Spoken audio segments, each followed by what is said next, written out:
Done with Verity's ones then. Yeah. Yeah. I might just grab a jumper. I thought you were going to say, I just want you to do it again. I'm like, no. Develop, implement, and evaluate a CAE plan. Very nice. Yeah, that'd be really loud for you. That was really helpful, thank you.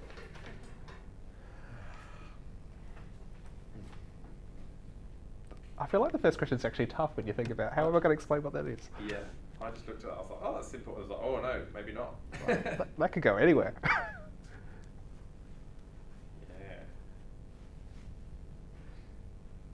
I guess it's like what is community awareness in a headspace context. Yeah. Just like, I could go on a tangent, I think, quite easily there. So just give me a look if I'm going way off track. Nice jumper. Thanks. Ooh. I've had this jumper for so long. Yeah, I feel like I've Sick seen never it a few dies. times. I like it. I've had it for like 9 years. Alright, we're now a minute into the start of this recording and we haven't recorded anything. All right. So we might do the introduction again. How many takes? For some reason, I can't introduce myself. I can talk about anything else, but I just keep. Just say, hi, I'm Shane. I'm from Headspace Adelaide and I work in community engagement. That is so simple, but it doesn't come out. Hi, I'm community engagement and I work in Headspace Shane and I do Adelaide. That's pretty much it. I think we might move over something. I'm going to push a chair out. That's it. Perfect. Maybe in a tiny bit more. Sorry, I'm really. I knew you weren't 100% there. Yeah, beautiful. Sitting in cricket field.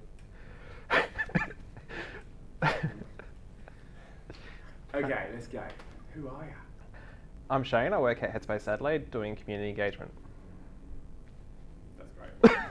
That'll do. I'll wait for the truck. I was like, I got that out. Let's wait for that truck to go past.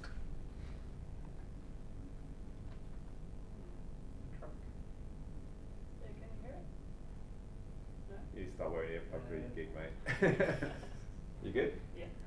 Alright, so first question. What is, in a Headspace context, what is community awareness? Community awareness with Headspace is around, one, getting the, I knew I was going to stuff up on the most basic question. Cool. Community awareness with Headspace is around getting, I need to think for 2 seconds of what's the Fine. Take all the time you need. because I can see myself going on a massive tangent. It's like, that's not relevant to training at all. I guess there's a part of it is about letting the community around the centre know that you're there. I know that. Do you think I could think of that? No, but, I'm not in front of the camera. So letting them know that the centre's there, what services are on offer, being able to offer help, that kind of thing, I guess. That's where I would have gone if I thought of it. Community awareness with Headspace is around letting people aware of the. It's all good. It's all good. Take a breath. I feel like this is the most interviewee question I'm going to do around if I was applying for a job. What's community awareness? Yeah, you're not applying for a job, you're safe. Good. Yeah, you're all good. Don't You got report the job back to the already. bosses, thank You God. got the job 6 years ago. Yeah, yeah. This is also the not the most important question for the centre people to do. for this True. particular one.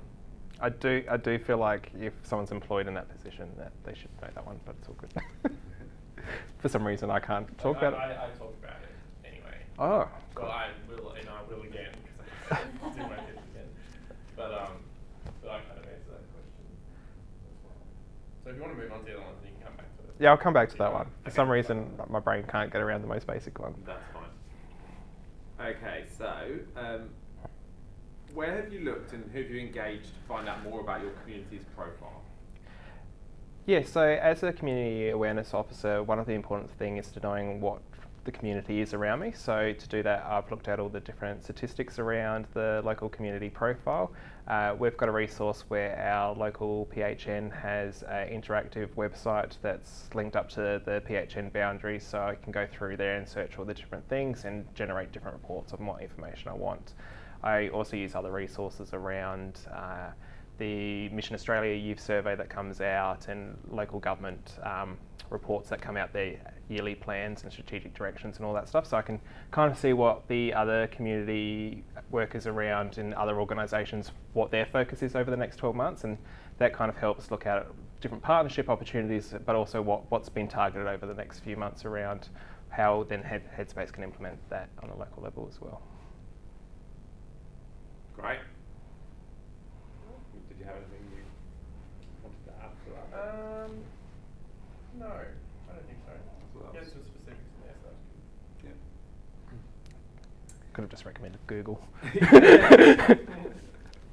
do say, like, don't just Google or something. So you should say that, then I'm like, just Google from an actual worker point of view. Like what not to do. You'd be like black and white. Okay, alright, we've got that one, good. So how do you determine your key objectives for your community awareness plan?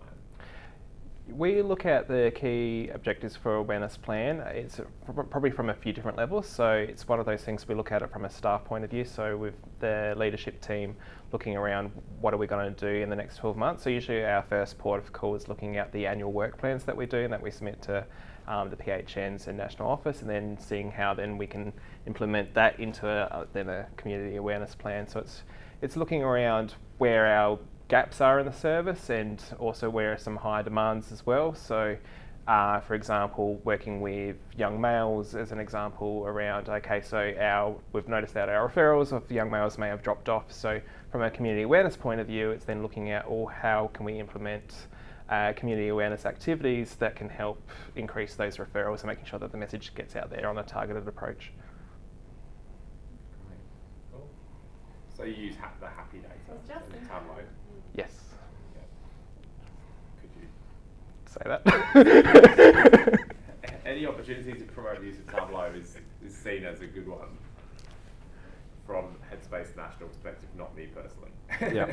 Yeah, there's a section in the overall course about assessing your centre data. So maybe if you can ask something about happy and Yeah. how you use that, I guess, or Okay. So I have no idea.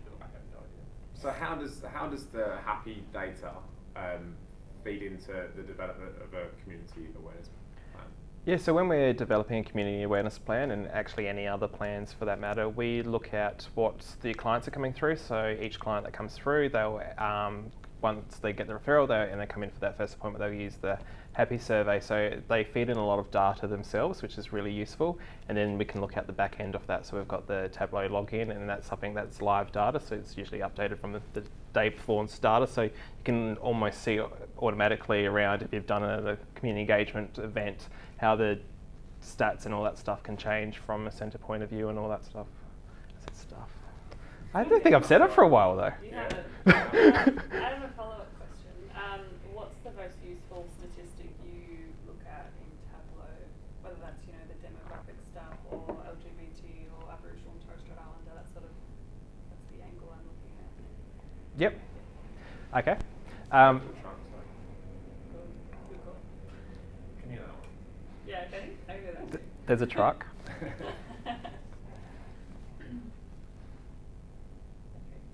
Good. So when logging into Tableau, I think there's another one. Goodness. Oh, there's a boat. Sorry. A boat. We look out the window. There's like this motorcade of Yeah. truck after It's a truck. boat. It's It's like- just giant Spider-Man. Just going fast.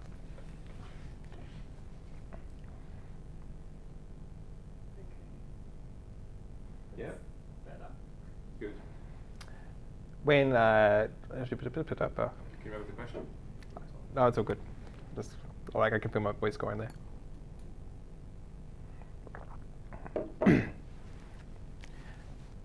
So I log into Tableau on a regular basis just to keep an eye on what kind of clients are coming into the service and seeing where we're tracking. It's really good. So when you log in, you get like a general overview of the numbers and all that stuff. So you can see, for starters, if the referrals are dropping off or if there's more around. Damn it. I thought I was heading in a good direction That's too. good. So maybe try and actually make a statement, then pause, and then go into the next one. help with the editing process. So I'll log into Tableau on a regular basis. It's really good to keep a tap on where all the clients are coming from. It's one of those things where you can get like an overview. So you've got a few different tabs at top. If you go in there and you can see the number of clients are coming through, the occasions of service and all that stuff, so you can see where your centre's tracking there. And I think from a community engagement perspective, that's really important. So you know if your referrals are dropping off. You can also see when your quieter periods are on and go, okay, maybe a month before that we can start doing some extra community engagement activities there. But you also get to see the demographics as well, so you can see all the different people in your target groups that you could look at and see if there's a more popular month or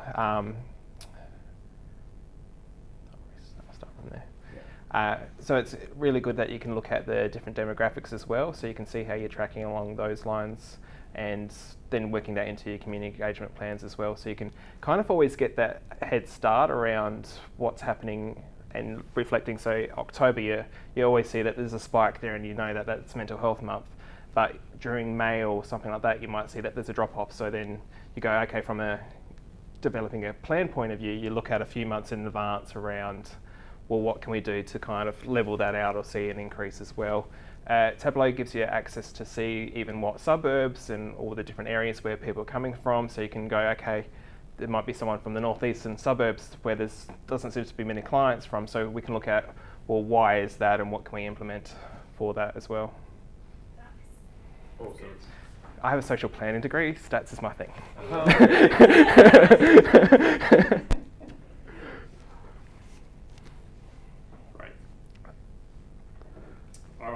Moving on. What does consultation look like for you when creating your 12-month community awareness plan? How do you engage young people for their input? Yep. At our centre, we develop a.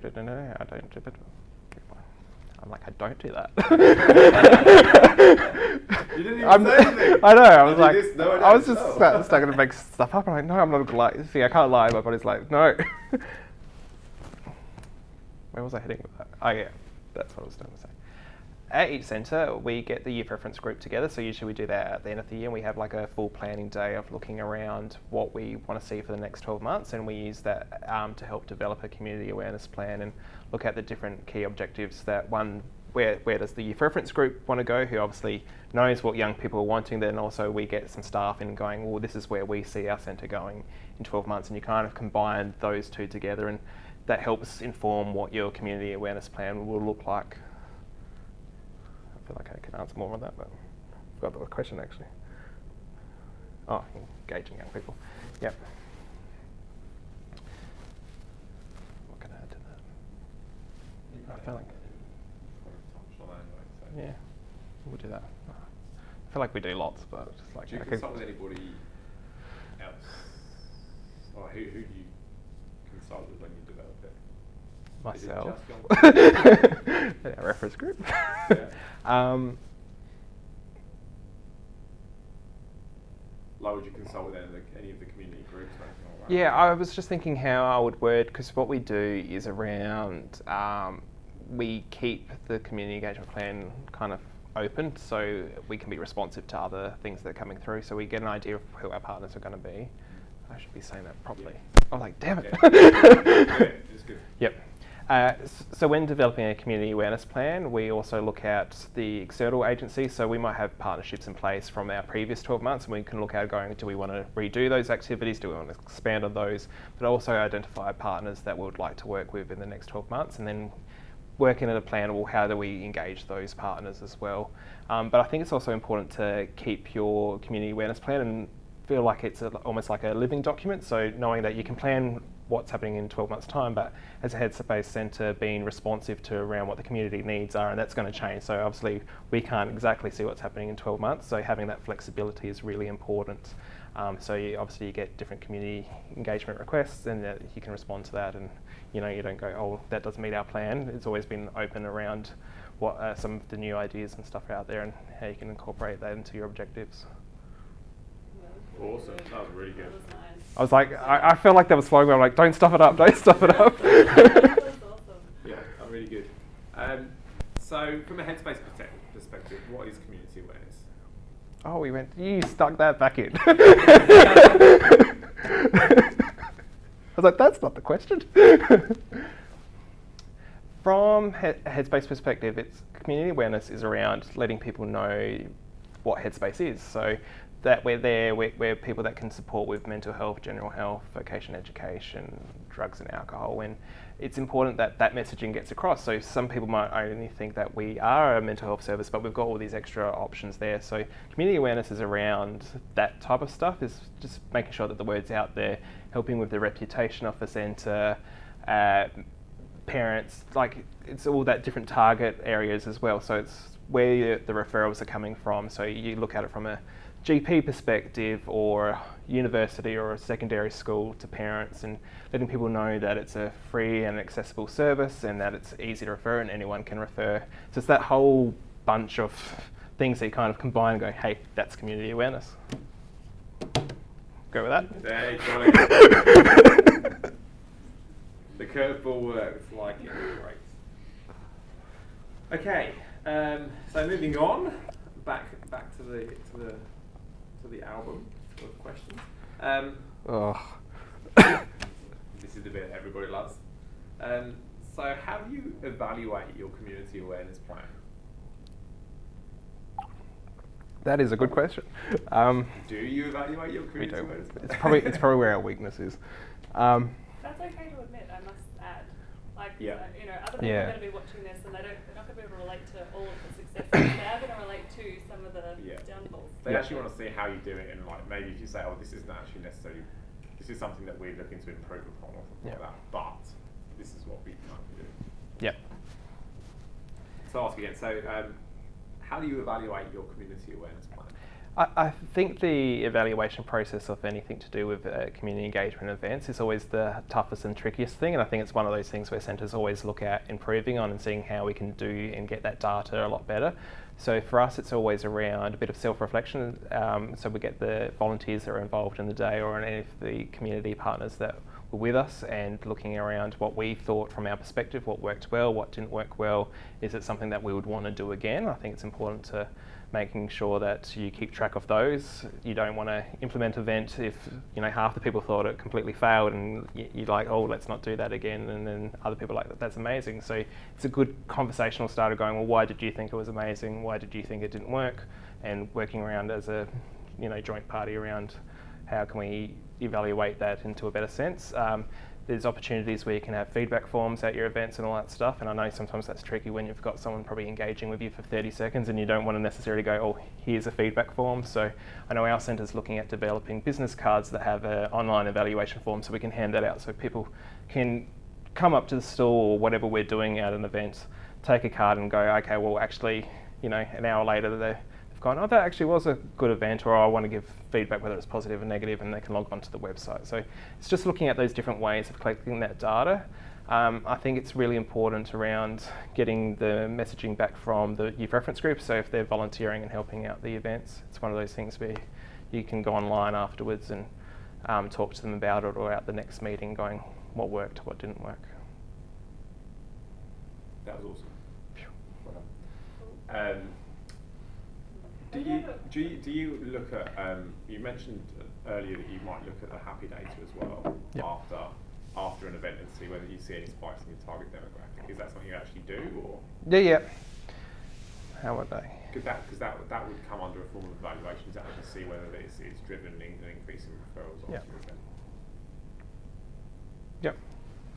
I'm just working out how to open up with that. Another way that we Another way is always linking back to the happy data and looking at Tableau. So you can go on, and if you do an event, you might not necessarily see straight away. Sometimes it's just that seed planting and something happens 2 years down the track and you get feedback around that way.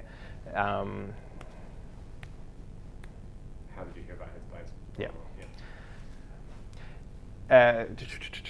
Where should I go? Right, I'll start right here. So another good thing to do is looking at after an event, going onto Tableau and seeing where the happy data is and seeing if there's any changes in the demographics that's coming through. Also the questions is around how to hear about Headspace. And looking at that, sometimes it's not necessarily instant, so it might be a seed planting and it might be like 2 years down the track, and someone might come in for a counselling session and go, well, actually, I saw that Headspace was out grooving the moo and all that stuff, and that was 2 years ago, but I just resonated with the brand and I remembered when I needed support. That's how I came to Headspace. Yeah. Yeah. I have a silly question. There are no silly questions, right? Yes. So, Only silly people. so we're talking about evaluating an event. Is that the same or different to evaluating a community awareness and engagement plan? Ah. Oh, Yeah. good point. Good point. Yeah. That's not a silly question at all. Excellent. Well, So that's more about this is where I can bring out my geek, and Richard's going to like what I'm about to Bring say. out your geek. We can't wait to see it. Bring out. But I don't know if I should be saying it in case no one else is doing it. Hang on, I'm just gonna. I'll say it and you can edit it out. Hang on. I'm just gonna make a little flag. Look at previous bid, because that actually some of the stuff that you were saying there also relates to the next video. Put a little How do you evaluate the 20 event? minutes in tag. That was really good because I think we could use it in the running event section. Yeah. Business card stuff. Yeah, that's cool. Good idea. I only just came up with it because of HMIF. I was like, oh, how can we... Breeding ideas. In my defence, I came up with it like 2 years ago and then never did anything about it. I'm like, oh, now we need to look at it. Yeah. I'm like, we've already got our online evaluation forms and feedback forms. We should use that. Anyway. All right. So how do you evaluate your community awareness plan? Yeah, so what we do to evaluate a community awareness plan, one, we look at it at the yearly planning days we do with the reference group, so we do a whole year's reflection around that, but we also keep an eye on that throughout the year as well. So each month we will look at what the events we've just had and seeing where we're tracking with the community awareness plan and seeing if we're on track of what we want to achieve for those 12 months. What we also do, we do some reporting. So we've got the smart sheet. What's it called? The thing we used to use, but I still use it because I'm a geek. They're not supported anymore, though. Yeah, I know. I was like, I still use it. It's really good. Yeah. What are the smart sheets where you have it all, Yeah. all the events listed? Yeah. I'll just say we log it in or something. We create a Keep the spreadsheet. log or something. Yeah, we Yeah. create a spreadsheet. There we go. One of the things we do at our centre is we've created a spreadsheet, so we keep track of the events there. So we log in when an event was, who was involved with it, how many people came along, and if there was any target groups. And we also just do a little blurb around what we think happened with that, and that includes some of the evaluation processes as well. And I think that's really good to kind of track what you're doing. And it's also good for those individual events. So obviously the community awareness plan is a bit more of a broader scope of where you want to go. So it's also good then to evaluate and go, well, how many of those little individual events we did to achieve that one objective of the community awareness plan. Great. Happy? I'm happy. I'm happy. That was excellent.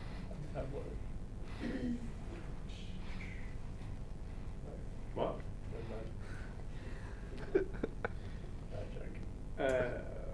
Sorry, I missed it. What particular resources have you found useful for building community awareness? Either Headspace or external resources? It's a big question.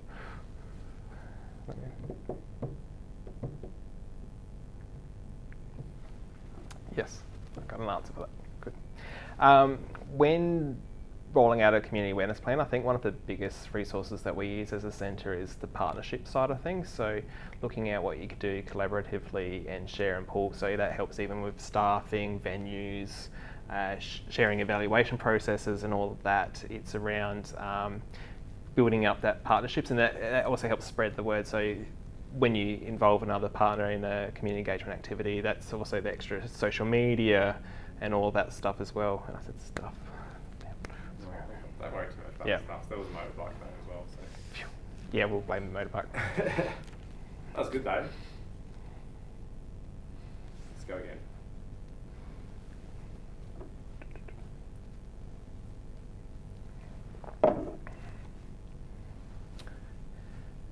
At our centre, one of the things that we've found is really valuable for a resource is around the partnerships. So that gives a lot more resources and it kind of expands your centre's capacity. If you partner with another organisation or community group, that helps with things like planning and resources, so you can do some of your planning meetings in advance and do that as a group, but also looking at staffing, venue hires and where you're going to do it, but it also helps with the exposure as well. So they've usually got their own social media accounts and all that stuff, and you can tag each other in and you can see your page likes increase, and you can tell if they're coming from another agency or external partner. That's great. How about Headspace national resources? Are there any of those that are useful? If they're not, then are there any that are supposed to be useful? No, they're all useful. Yeah, I think there were templates you mentioned that you guys. Are there? Yeah, Are in the community useful? awareness guide that needs to be Yeah. updated. Yeah, I mean, there's stuff like the merch. Oh yeah, All see, it's all the basic stuff you like. I'm Yeah. thinking far. Yeah, maybe Yeah. Yeah. templates and merch would be Portal. good. Yep. If you use them. Yes, and in your own words, if you don't use them. Feels no pressure at all.